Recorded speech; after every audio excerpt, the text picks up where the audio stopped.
Hey, what's going on, guys? Welcome back to Brassmonke X. So, as you can see, we're working on Project Lich King once again. And in today's video, we're going to be installing our front pin, or our pivot pin, as it's better known as. Now, before we get started, once again, we're going to roll in our disclaimer. Anytime we do any gunsmithing work on this channel, I gotta show the disclaimer. I haven't had any strikes yet, so that's a plus. Either I'm doing something right or this disclaimer is actually working, so maybe my channel's just too small to get any strikes. Nobody's paying any attention to it. But either way, so far we've been pretty good with that. But anyway, back to the reason we're here. We're going to be installing our pivot pin, which is this little guy here, okay? This goes in the front of the lower receiver. Do not get it confused with the takedown pin, which is the smaller of the two, which goes in the rear of the lower receiver. Now this one, obviously it's called the pivot pin because when your firearm is complete, the entire upper receiver uses this pin as a hinge, and it will pivot out of the way so that you can get in there and clean and do whatever you got to do without completely disassembling the firearm. So that's why it's called the pivot pin, because everything's going to pivot on that front pin there. Now, you're going to need a few things to install this. You're going to need your lower receiver, obviously, because we are working on the lower receiver. You're going to need your pivot pin. You're going to need the pivot pin spring. It's a long, skinny spring. Should come in your parts kit. There should be two of them. It's identical to the takedown pin spring. And then you're going to need your detent, which again is identical to the rear or the takedown pin detent. Same exact detent, okay? It's got that little nipple on the top there. That's how you know which direction to orient it in. Again, I recommend having some gun oil, hops number 9. And you're going to need, I like to use a utility knife with a nice razor blade on it. Okay, be careful when you're using stuff like this. Don't cut yourself. Try not to scratch up your finish either. But you're going to need something hard and flat, something real skinny like that. I'm going to show you why in a few minutes. This is actually take number 2. The first take, I did exactly what I'm going to tell you guys not to do. And I almost lost a piece, but I found it after about 15 minutes. But yeah, like I was saying, a razor blade works pretty well. If you have a really small screwdriver, that could work too, like a really thin flathead screwdriver. But let me show you what I'm talking about here, guys. So step number 1, obviously, lubricate everything. So we're going to take our hops number 9 here, put it on our Q-tip. These pins can get pretty tight, so you want to make sure they're lubed pretty good. You just put some lubrication right in there. You're going to do it on both sides of the receiver, okay? Then you're going to take your pin. Let's put a little lubrication on there as well.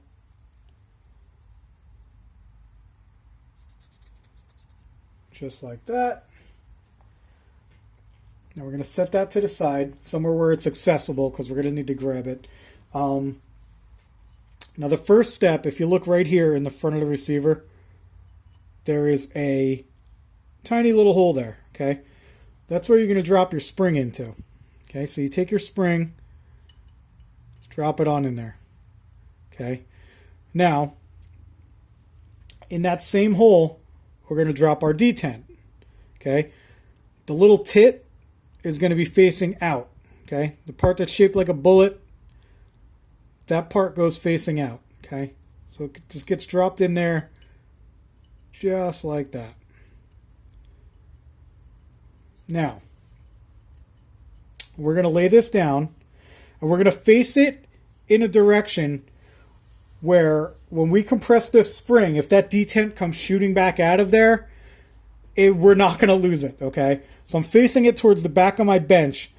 So in case something happens and this shoots back out, it's going to hit the back of my bench, and I'm not going to lose it. It's not going to shoot across my garage like it just did 20 minutes ago.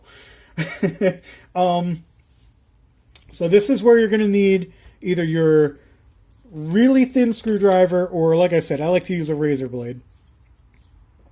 So we're going to use this. Sorry about the angle here, guys. This is just, it's real tricky to do on camera. I'm going to need both hands.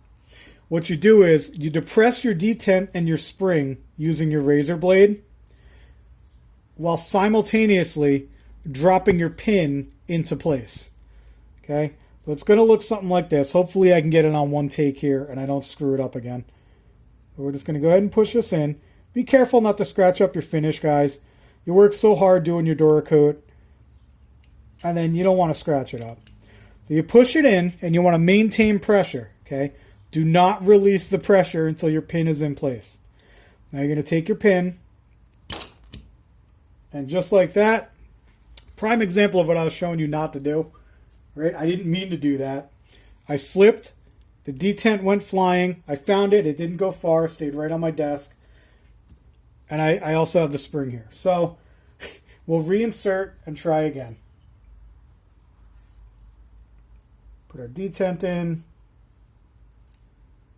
Yeah, this can actually be pretty frustrating, guys. Got to take your time. Go real slow with it. Nice and easy. Try not to do what I just did. All right. Take number 2. We'll try to, well, technically take number 3. All right. Push it in. Hold it. Get your pin in there. And just like that, we're good. Now we slide our razor out of the way. Okay, and we can push our pin all the way in, just like that.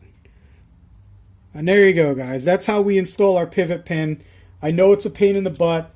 You got to be careful. Take your time with it. If you do happen to lose that little detent, it's good to have some spare parts laying around because these things do get lost all the time. So get yourself, they do sell like spare parts packs you can buy. If not, in a pinch, what I've done before is I have a big box full of roll pins, and I found a roll pin that was the same exact size as this detent. And I popped a roll pin in there one time, and it held just fine. I haven't had any issues with it since. So there are alternatives you can do if you do happen to lose a piece, but I don't recommend it. Like I said, it's good to have one of those parts packs on hand just in case you need some spare parts.